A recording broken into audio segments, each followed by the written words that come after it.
রহমানির রহিম।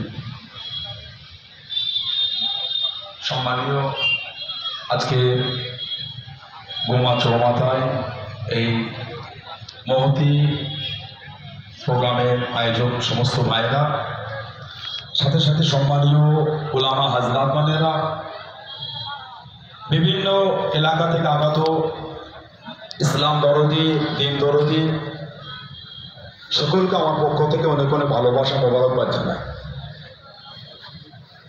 এই গরম রোদ্রে এত কষ্ট করে দীর্ঘক্ষণ ধরে আপনারা খোলা আসমানের নিচে অপেক্ষায় রত, এটা আমাদের দুনিয়ার কোনো স্বার্থে নয়। এত আমাদের পরীক্ষা, এত সবর, এত সংগ্রাম আমাদের আখিরাতের জন্য। কোরআন শরীফে আল্লাহ পাক ৩য় নম্বর সূরা সূরা আল ইমরানের মধ্যে আল্লাহ পাক ৯২ নম্বর আয়াতে জিকির করেছে, লান তানালুল বিররা হাত্তা তুনফিকু মিম্মা তুহিব্বুন। আমার নবী পাকের একটা সাহাবী ছিলেন হযরত আবু তালহা রাদিয়াল্লাহু আনহু। মদিনা শরীফের সবথেকে খাজুরের বাগান ওনারই বেশি ছিল, কিন্তু প্রিয় বাগানটার নাম ছিল বাইরুহা। আর যে বাগানের মধ্যে একটা কুয়া ছিল, বীরহা নামক কুয়া, যে কুয়া থেকে আল্লাহ নবী সাল্লাল্লাহু আলাইহি ওয়াসাল্লাম ওই কুয়ার কাছে গিয়ে নিচে হাতে পানি তুলে পান করতেন। আল্লাহ পাক যখন কোরআন শরীফের এই আয়াতটা নাযিল করলেন, লা তানালুল বিররা হাত্তা তুনফিকু মিম্মা তুহিব্বুন, হযরত আবু তালহা রাদিয়াল্লাহু আনহু বলে, ইয়া রাসূলুল্লাহ সাল্লাল্লাহু আলাইহি ওয়াসাল্লাম, হুজুর আমি এই আমার খাজুরের বাগানটা আল্লাহর রাস্তায় আপনার কাছে দান করে দিলাম।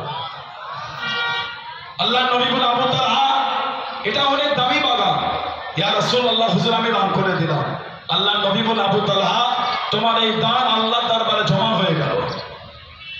আজকে আমরা যে উদ্দেশ্য নিয়ে এসেছি, আজকে যে চিন্তা নিয়ে আমরা এখানে হাজির হয়েছি, তার একটা মূল কারণই হলো সেই সাহাবাদের দেখানোর পর, সেই সাহাবাদের রাস্তায় চলে আমাদের বংশে মাই মুরব্বীরা, আমাদের পূর্বপুরুষরা হাজার হাজার কোটি টাকা সম্পত্তি আল্লাহর সন্তুষ্টির জন্য, আল্লাহ দ্বীনের হেফাজতের জন্য, মসজিদ মাদ্রাসা খানকা ঈদগাহ কবরস্থানের জন্য আল্লাহর রাস্তায় দান করে দিয়েছে, আখিরাতের জন্য, দুনিয়ার কোনো স্বার্থে নয়।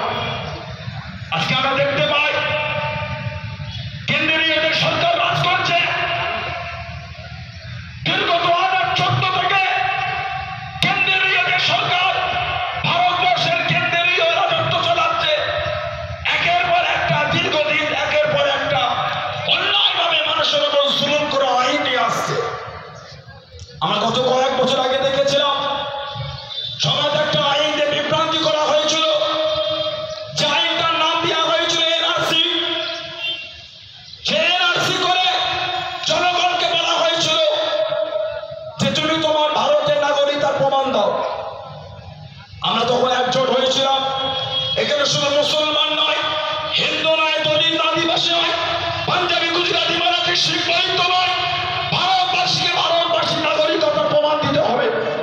কিন্তু আমরা বলি, বন্ধু তুমি আমাদের ভোট দিয়ে তুমি ক্ষমতায় গিয়ে এমএলএ হয়েছে, এমপি হয়েছ, যদি আমাদের নাগরিকত্বের প্রমাণ দিতে হয়, তার আগে তোমার ক্ষমতা তুমি ছেড়ে দিয়ে তারপরে নাগরিকত্বের প্রমাণ করে নতুন করে ভোট করে আবার তুমি নেতা হও। কেন?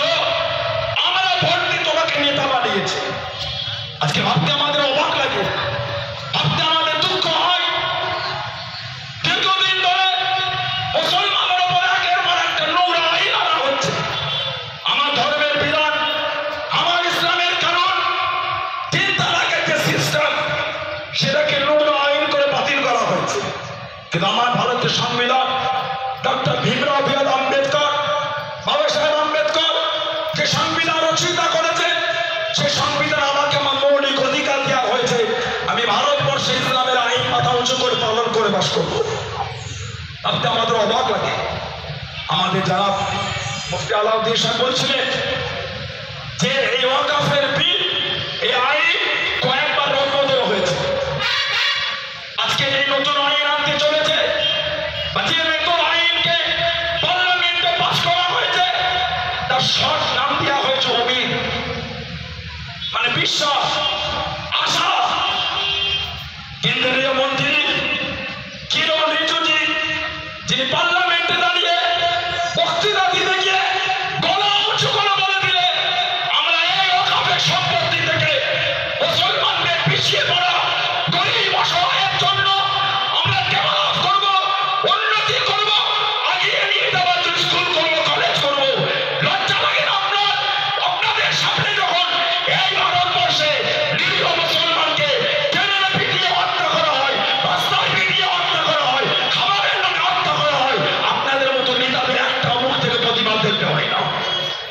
আজকে আপনারা আমাদের আশ্বাস দিচ্ছে মুসলমানদের ডেভেলপ করবো, লজ্জা লাগে এগুলো আমাদের শুনতে, ঘৃণা হয় আপনার দিকে তাকাতে আমাদের, অবাক লাগে আমাদের। কিরণ যেখান থেকে বিলং করেন তেনার এলাকার খবর নিয়ে রাখেন, 10,000 একর সম্পত্তি চাইনা আমাদের ভারতবর্ষে দখল করে বাস করছে। ওই তার বিরুদ্ধে তো পার্লামেন্টে একবারও চর্চা হলো না, ওই তার বিরুদ্ধে তো পার্লামেন্টে একবার আলোচনা হলো না। আজকে অবাক হয়ে যায় আমরা, আমাদের সমাজে এই ওয়াকফের আইনটাকে এমন ভাবে ফেস করা হচ্ছে, এমন ভাবে জনগণকে বোঝানো হচ্ছে যে আমাদের এই আন্দোলন হিন্দু মুসলমানের আন্দোলন। কিছু কিছু হিন্দু ভাই আমি দেখছি কয়েকদিন ধরে সোশ্যাল সাইটে পোস্ট করছে, কেন আপনারা এগুলো ভাবেন? আমাদের আন্দোলন হিন্দু ভাইদের বিরুদ্ধে নয়, পাঞ্জাবি গুজরাটি মারাঠি শিখ বৈদ্যতলী আদিবাসী বিরুদ্ধে নয়, আমাদের আন্দোলন এই নোংরা সরকারের বিরুদ্ধে আন্দোলন। আমরা আশাবাদী এখানে অনেক হিন্দু ভাই আছে, এখানে অনেক সুযোগ্য সম্পন্ন হিন্দু ভাই এসেছে। আমরা আশাবাদী আপনারা আমাদের কানে কান মিলিয়ে এই আন্দোলনকে আগিয়ে নিয়ে যাওয়ার জন্য সহযোগিতা করবে। অবাক হয়ে যায় আমরা, মানুষ যখন চাঁদে যে বাড়ি করার প্ল্যান করছে, মানুষ যখন চাঁদে পানি খোঁজার চিন্তা রাখছে, সেই সময় আমার ভারতবর্ষে হিন্দু মুসলমান দাঙ্গাতে আমরা ব্যস্ত আছি। অবাক হয়ে যায় কাদের সাথে চলাফেরা করি।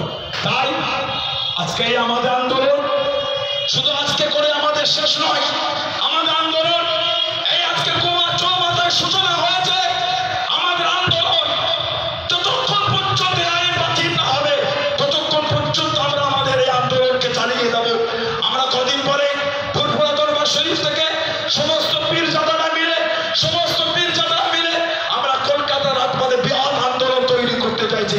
ইতিমধ্যে আমাদের সঙ্গে কথা হয়েছে অল ইন্ডিয়া মুসলিম পার্সোনাল ল বোর্ড, তারা কলকাতা বৃহৎ আন্দোলন ডাকতে চাইছে। যেখানে আন্দোলন হবে সেখানে তাদের পাশে দাঁড়িয়ে আমরা আন্দোলনে সাফল্যমণ্ডিত করার জন্য আমরা আওয়াজ তুলব। আমরা আগামী শুক্রবার আমডাঙ্গা থানার সামনে ফুরফুরা দরবার শরীফ আঞ্জুমানে জমিয়তুল উলামার পক্ষ থেকে সেখানে আমরা বৃহৎ আন্দোলন দান করিয়েছি। এগুলো আমাদের ইমানি দায়িত্ব, এগুলো আমাদের কর্তব্য। আমাদের মুরব্বীরা আল্লাহ রাসূলের ভালোবাসায় আখিরাতের চিন্তা নিয়ে দান করেছে। সেই সম্পত্তি যদি আমরা না ট্যাকেল করতে পারি, আমরা না কাজ করতে পারি, আল্লাহর আদালতে কিন্তু আমরা দায়ী হয়ে যাব। তাই এই ইমানি দায়িত্ব নিয়ে, এই ইমানি দায়িত্ব জায়গায় দাঁড়িয়ে আমরা আমাদের দায়িত্ব পালন করব। আর আমরা আমাদের সমাজের, আমরা আমাদের এলাকার সম্প্রীতিকে বজায় রাখবো। যারা চেষ্টা করছে অশান্তি করতে, তাদের নোংরা চিন্তা থেকে আমরা দূরে সরে আসবো, তাদের নোংরা এই চিন্তায় আমরা পা দেবো না। অবাক হয়ে যায়, গত কদিন আগে আমার হিন্দু ভাইদের একটা প্রোগ্রাম ছিল রামনবমী, বলতে আমাকে খারাপ লাগে। আমার এখানে মুরব্বী বাপেরা আছে, বয়স্ক সিনিয়ররা আছে। 2014 আগে কি ভারতবর্ষের রামনবমী কোনোদিন হয়নি?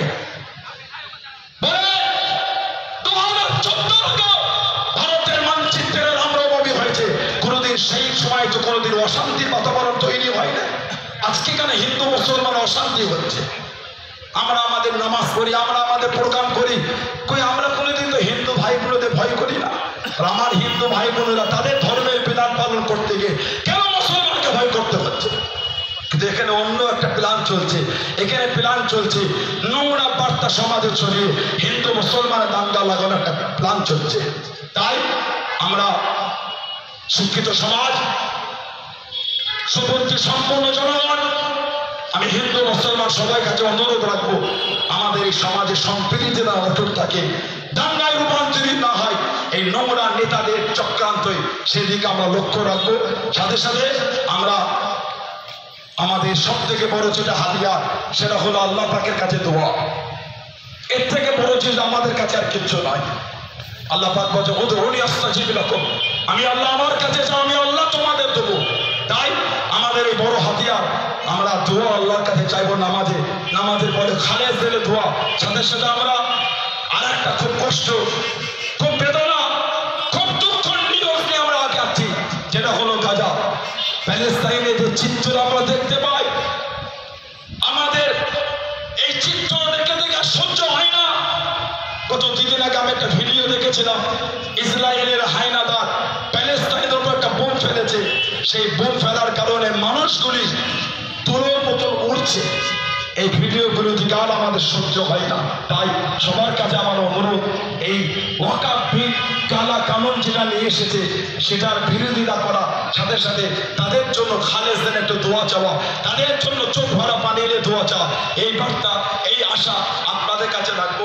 আমি দীর্ঘায়ু করবো না, কেন আসলে নামাজ এখন আমাদের পড়া হয়নি, আর অনেক ওলামারা আছে সবাই বলার সুযোগও পাইনি। একটাই কারণ, যাতে আমাদের আসলের নামাজটা কাজা না হয়ে যায়। আমি দীর্ঘায়ু করবো না। আমি সকলের কাছে আশাবাদী, যেভাবে কাঁধে কাঁধ মিলিয়ে আজকে আপনারা আমাদের ডাকে সাড়া দিয়েছেন,